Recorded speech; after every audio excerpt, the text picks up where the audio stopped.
Hey guys, Genesis here, the creator of the Total War Amazonia mod for Total War Rome 2. Today I'm going to be running through the changes that I've made to the base game. I'm not going to be able to cover everything, but I will run you through the basics of what I've changed or added into the game, and that should give you a little bit of an introduction on what you can expect when you're playing Total War Amazonia.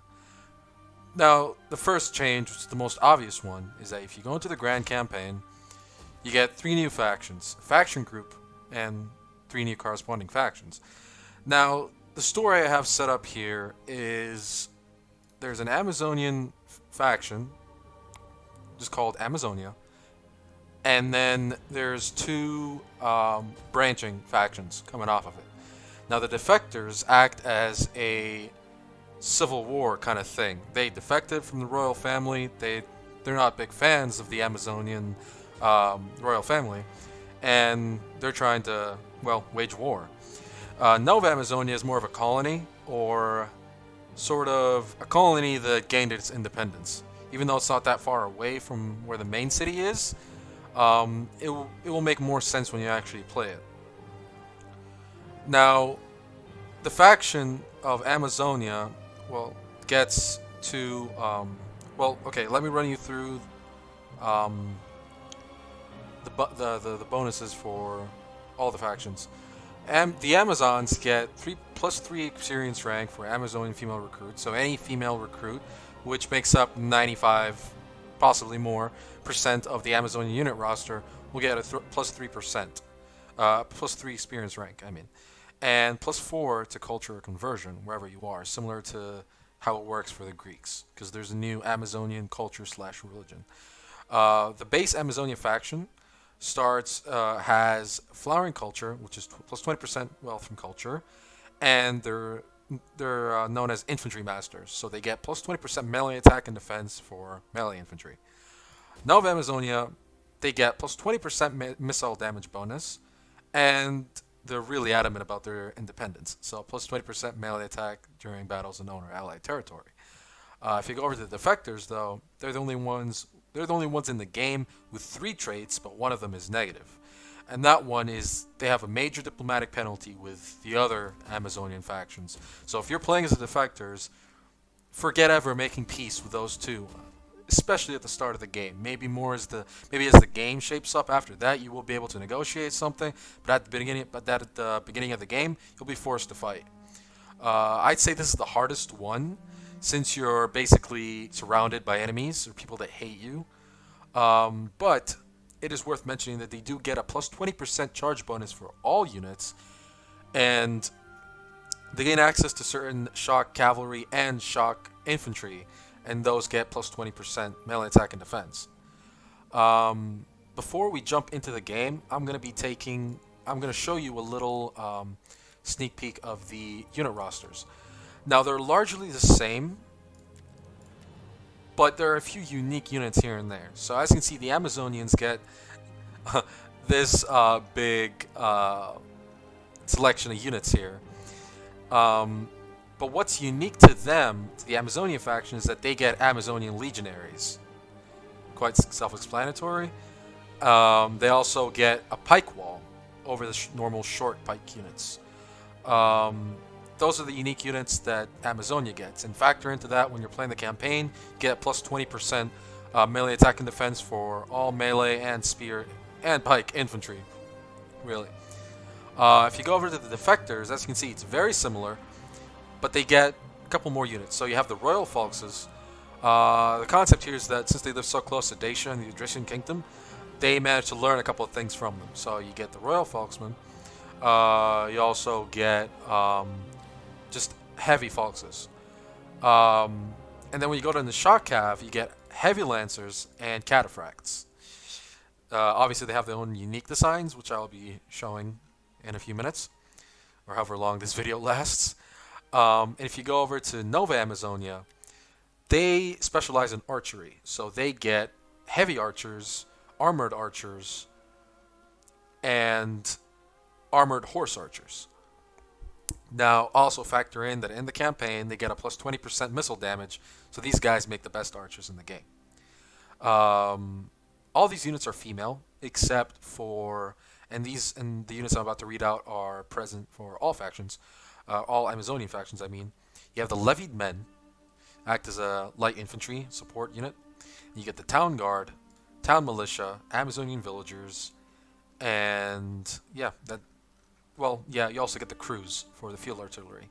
Um, so those are what count as male. Those are the units that don't get the bonus for the +3 experience.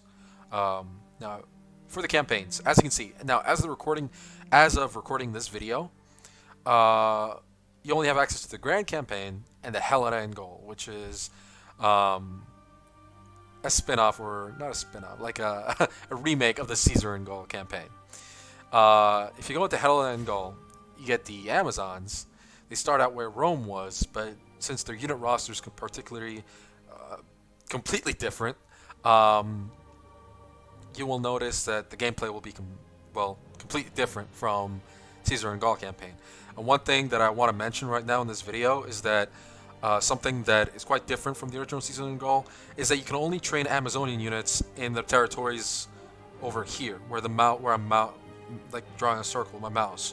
All the other territories, you're gonna have to rely on auxiliaries, which makes it harder the more you push in.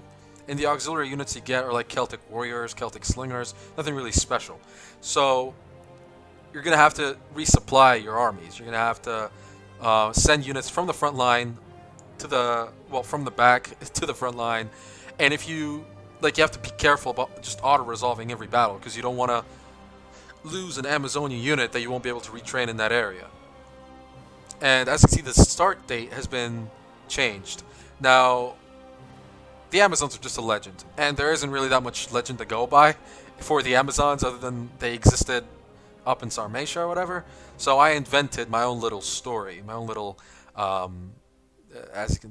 lore. It will become apparent as you read this stuff over here and as you play the game. But for now, I'm just here showing the differences from the original game. If you go into the Helena and Gaul roster, you'll notice that they have access to auxiliaries from all over, plus the units that they already have. And you also get Roman legionaries and Roman vigiles and Roman levies. Now, those are auxiliaries, but since they're based off of Rome, because in the lore they conquered Rome by the time you're in playing the Helena and Gaul campaign. As I said, it'll become more apparent as you play the mod. These are like auxiliaries. The stats aren't as good as the Amazonian legionaries, but they are pretty decent. Now I'm going to jump right into the campaign right now. And I'll show you a couple things.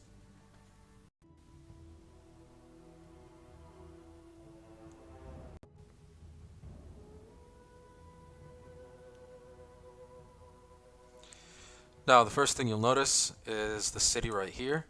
It's been renamed to Amazonia. You might be wondering, isn't Royal Scythia supposed to be here? Well, yes, I didn't remove them. What I did was I moved them up here.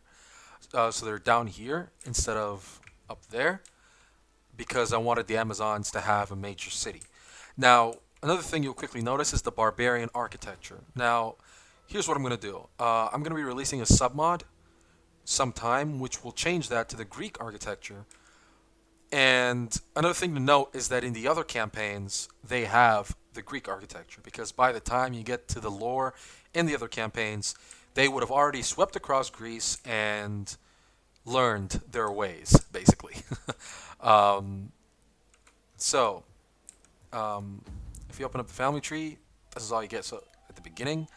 Now, this character right here, Cassandra, she's based on the lore. Again, the more you play, the more you'll understand. I've also implemented certain mods from the workshop into this one.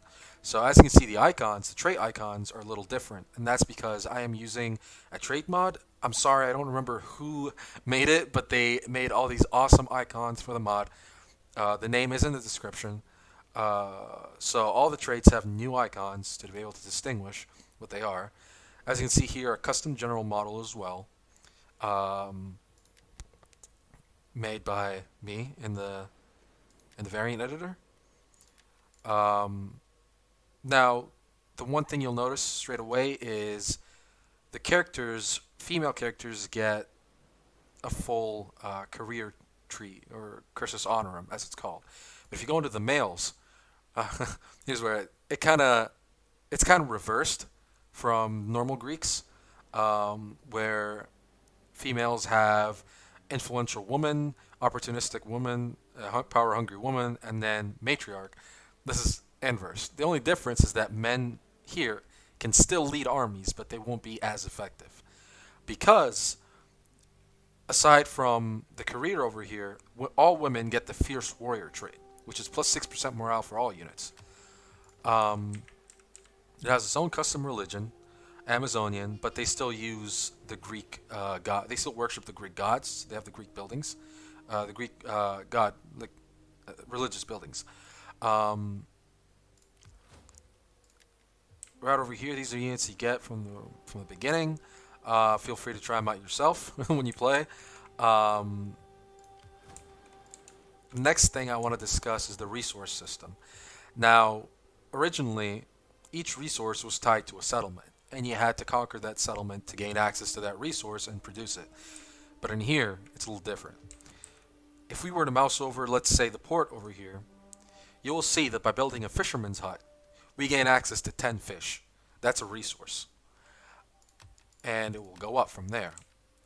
Let's say, I'll show you another example. If we were to expand, go into the farms, the fields give you grain, the cattle pens give you livestock, the horse pens give you horses, and the orchard, which aren't actually new, they're already in the Rise of the Republic campaign, but only available for one faction. What I did here is I made them available for all factions. You get wine from the orchards, from the grape fields.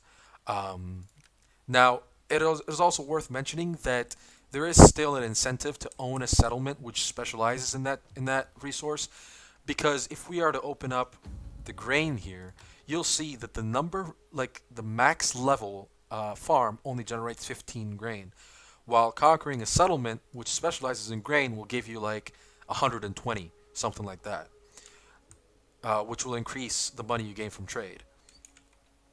Another thing is that these aren't the only buildings that uh, give that. There's a lot of different resources like timber, salt, pottery, and a lot of new resources have been added as well.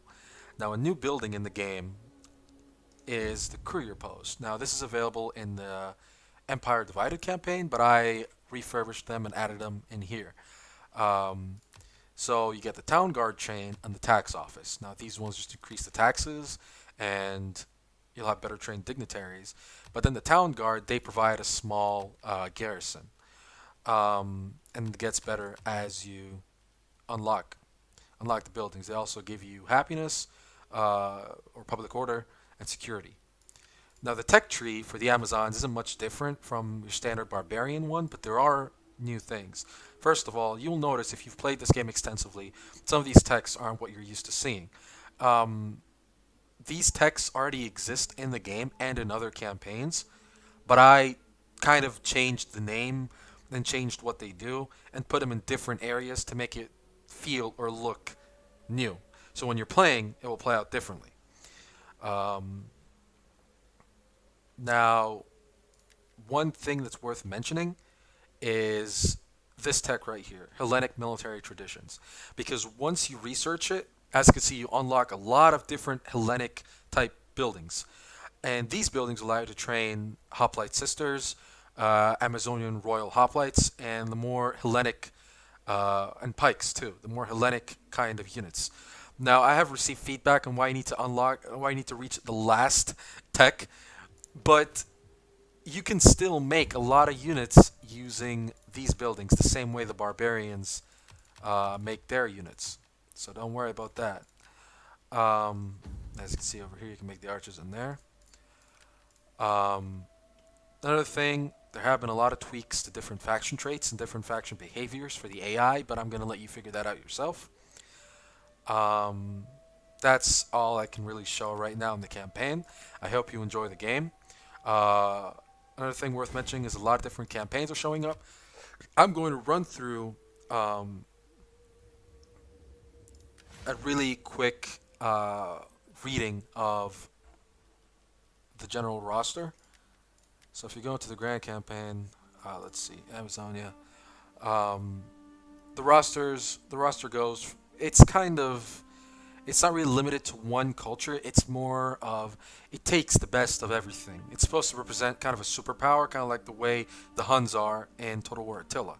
So at the beginning, you get more barbarian type infantry, axe warriors, and then they start to get more disciplined and receive the formation attack and discipline traits.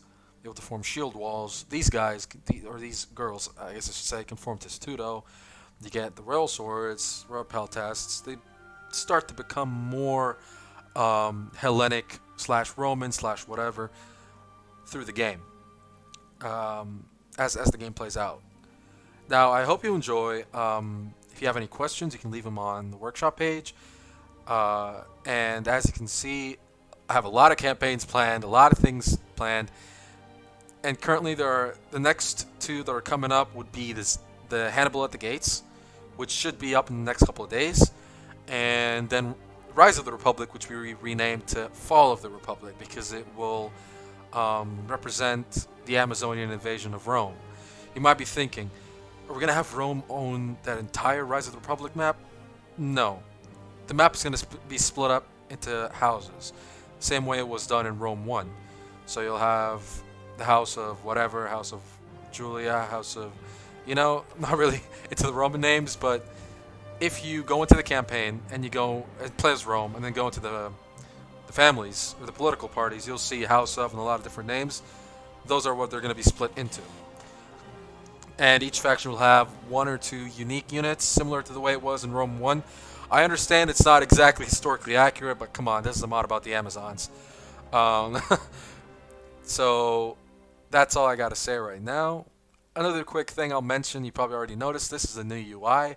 Uses the Marble UI, and the icons over here, as you can see, are kind of different. They're from Attila. So yeah, hope you enjoy, and I'll see you in any other updates that I make, I guess. Peace out.